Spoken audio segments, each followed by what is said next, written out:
Good morning, everybody. Hope you're doing well today. It is Friday. I love Friday. December the 6th.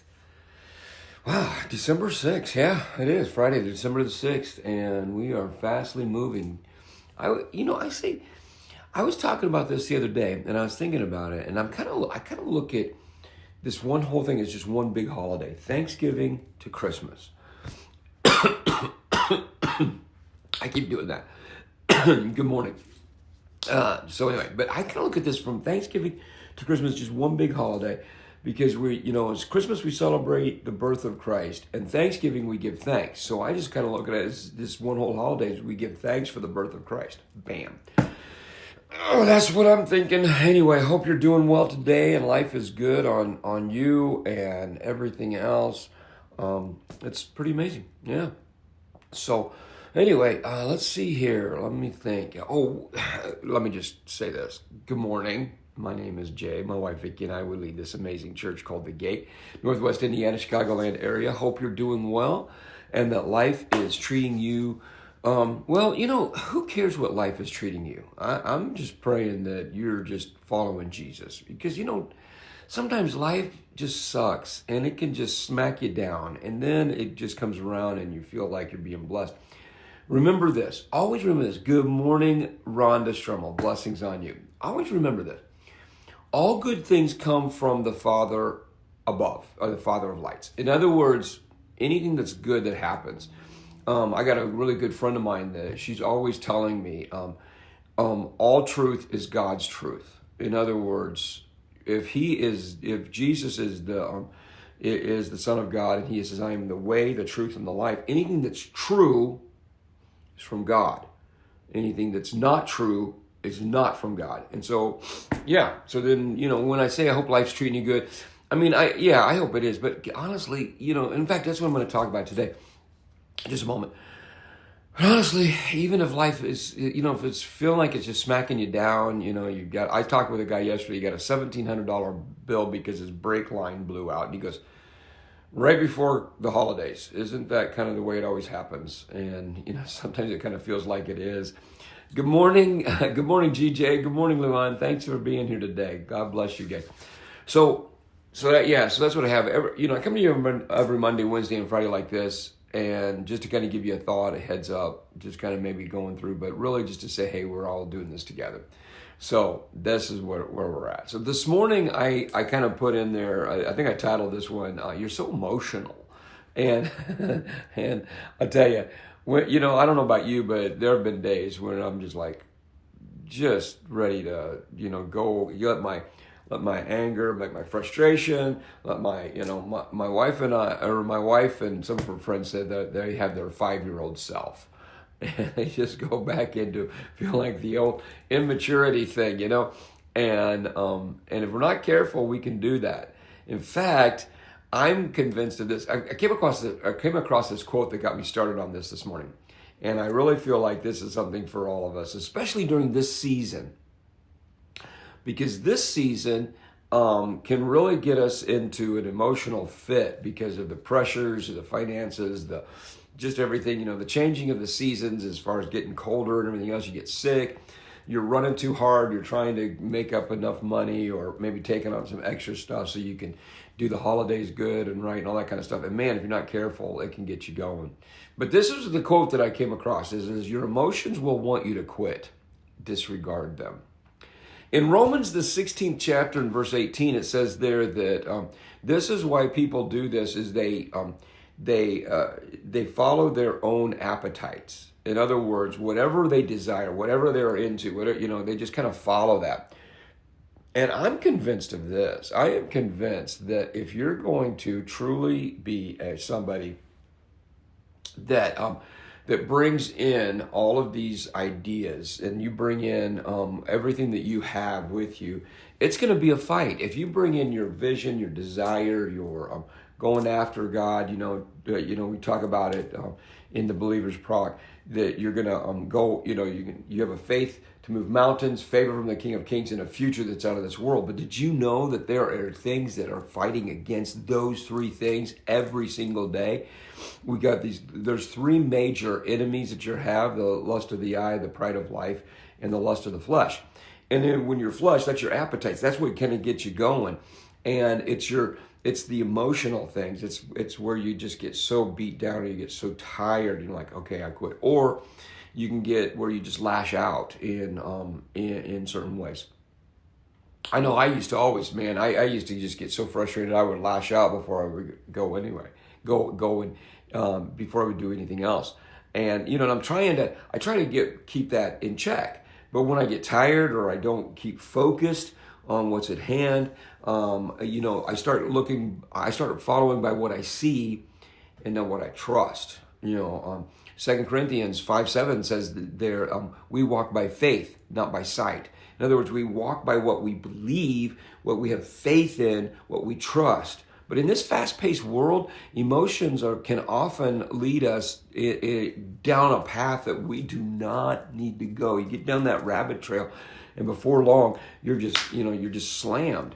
But our emotions, our appetites, they cloud our judgment. They make us second guess what we're doing and our decisions. But there are certain things that we just kind of keep focused on. And at one point you're sitting back going like, I can't do this, I can't do this, I can't do this, I can't do this. And the reason why you can't is because you kind of do it all on your own. And you're not doing it in the ways that you should. You're not doing it in that realm. And but the reality is you're not alone. Philippians 4:13 simply just says it. I can do all things through Christ who gives me strength. But what happens when you're like, man, this is a bigger fight than I thought. This is harder than I thought it would be. So I got a story for you that was kind of fun. So this last year, Vicki and I, we celebrated 40 years of marriage. And so we decided to go on a trip and really kind of just go all out with it. So we did. We went on this trip and we went to London, Paris, and Rome. And, just one whole thing, just kind of toured that whole thing in some of the famous cities. And so we went there and we hit the Eiffel Tower. Now, I got to be honest with you, I wasn't overly impressed with the idea of going to Paris, but it was on the way to Rome and it was coming back from London, or leaving London. So Paris was right in the middle, but I was shocked at how much I was impressed with. I was like stunned. And the Versailles, all that kind of stuff. But we had an opportunity to go on, and hit the Eiffel Tower. So we went and did the Eiffel Tower. And we went up onto the very first floor up there, and we ate a nice little afternoon lunch, tea type of thing, whatever.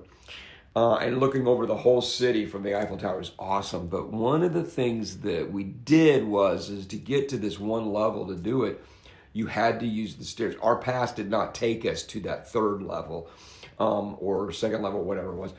We could only go on the stairs. And I said, babe, let's go do this. And she goes, yeah, okay, we'll do this. We get halfway through and I'm like going, you gotta be kidding me. I mean, we were like maybe two or three, it looked like it was like maybe 10 flights. No, you think about it, it's like 10, 15 flights of stairs and everything else. That's if you're in a skyscraper where each floor is only like 20 feet. Well, this was like 100 feet per flight. It was insane. We get not even halfway through. Man, my legs are burning. Vicky's like, I'm going, it's great. 40 years has been fantastic, but I'm killing you. And at one point, everything in our body just says, turn around, go back. You can't do this. Until I realized how close we were. In fact, we were going up and I'm like, and she goes, man, I don't know, man. And I realized, and then somebody just come down and says, hey, keep going because you don't know how, you're close. You're really close. Now, really close meaning, there's a few more flights of stairs, but nevertheless, it was going to take more effort to quit and go back down than it was to go back, just to keep going. And sometimes what happens in us, our emotions say quit, but to unravel and to go back and to get out of whatever you've got yourself into, when you're emotional and you're angry and you quit, it costs you more. It takes more energy simply to quit than just to keep going. And I think sometimes we forget the thing that if God's brought you here, don't you think that he's got the strength inside of him? I could do all things through Christ. You can keep going. Just keep going. Just keep doing it. Just keep fighting. Keep pushing. Make sure that you're walking by faith and not by sight. Keep walking through that. Don't let the appetites and the desires of you wanting to quit and say, I quit, I give up, this is too hard, I can't believe it. just remember there's an enemy out there that is hoping you will do that. And he's putting all those kinds of thoughts in there. And the enemy of the flesh, the fleshly desires that we have that are set up against Christ. We need to put those down and cast those down and take a captive of that. And the only way to do that is simply to break the addiction, because sometimes we're addicted to the fear of failure, that we don't want to fail. We don't want to blow it. What happens if I fail? What am I going to do? I've had more people tell me, Jay, if I commit my life to Christ, I can't do that. I'll just blow it. So what? God doesn't count how many times you fail. He only counts the last time you get back up. So get your butt up and let's go. You know what I'm saying? And then, or we're addicted to the comfort zone. I just like being comfortable. I'm familiar with this. Familiarity breeds contempt. And the reason why is because the more familiar you get with something, you kind of get going on it and everything else. And then you don't want to get out of it because everybody, you don't have to think. You just kind of go and rote. But God's saying, no, I need you to break that. I need you to break that. And then the one thing that you need to break is this idea of self-talk. The negative self-talk. I can't do this. I can't do this. I cannot do this. There's nothing I can do about this. I'm just stupid. I'm just stupid. I told you I couldn't do it. All of this kind of stuff. You need to get into the mindset of the woman that had the bleeding disorder in the New Testament. She goes in there and all she was saying is, if I could touch the hem of his garment, if I could just touch the hem of his garment, if I could just touch the hem of his garment, if I could just touch the hem of his garment, on and on and on she goes. All she was allowing in her mind, all that she was allowing in her mind was her focus, her goal, and that was to get to Jesus. That's why our entire theme this year has been get. Is because our entire focus and everything else is get to Jesus. And when we do that, we push out those negative thoughts. We push out the things that we're seeing around here, and we're disregarding the emotions and just getting in there, no matter who stands in our way, no matter who tells us we can't, even when our own brain says it, like, no, I push that out, and I'm just going to get to Jesus. I just need to touch him. I just need to touch him and get into that positive talk. I can make it. I can do all things through Christ who gives me strength. All of this kind of thing. And how do we do it? You just basically say, I'm scared. I'm afraid. I got crazy claustrophobia. It's terrible. The claustrophobia that I have is really bad. And you know what I do? I do everything I can to go put myself into certain situations of that's going to be closed up in a little elevator. There's days where I'm like going, I'm not even going to attempt that today. But a lot of times I'll just put myself in the back corner as a bunch of people are coming in, and I just kind of focus on it. And I don't focus on that. I just focus on, I can go through this. I can do this. Jesus is right here with me. I know that sounds crazy, but even in my fears, Jesus is right there. Even in your phobias, Jesus is right there. Even in your discouragement, Jesus is right there. So face it, move on and get going on it. And always focus on your why. Always keep your purpose in place. Why are you doing this? Why are you up at 6 o'clock in the morning or whenever you are? Why are you watching this? The reason you're doing this is because there's a purpose in your heart and you need somebody to come alongside of you, because you got to surround yourself with people that are going to tell you, you can do it. You can get there. You do not quit on that marriage. You do not quit on that job. You do not quit, and on down the line it goes. Even when you feel like all hell is pressing against you, just remember the gates of hell cannot prevail against somebody that's advancing like the church. And you are the church because you're a child of God. Come on. And now, I just got into preaching. But anyway, that's what I've got for you today. So let's go after it. Let's just go do it. And then, you go to sleep, get some rest, and go do it all over again. Because that's what I'm going to do. I ended my day yesterday rather late, and I got up early this morning and did it all over again. Why? Because I got a purpose. I'm going to get to Jesus. I'm going to focus. I'm going to do whatever it takes to take as many people with me. So let's go on the ride together. All right. Let me pray for you. Share this post. Get out there and encourage somebody around you. And can I just tell you, a lot of what I just shared with you right here is talking about it. I got it in the big shift. The way that you make a big shift in everything is simply by trusting him and getting on whatever he says, obeying completely. So get the book and everything else. Go to jcalaway.com. It's all right there. You can get that. And just let's go after it, okay? Heavenly Father, I thank you so much for you are the King of Kings and the Lord of Lords. I pray that you would continually remind us that you are our target, you are our focus, and the purpose that you put within us is how we walk it out. Thank you for this. I ask your will be done in all the things that we do, and that we would give you the glory and the praise and the honor. In Jesus' name, amen. Blessings on you guys. Hey, listen, and don't forget, make today count, because you're better than yesterday.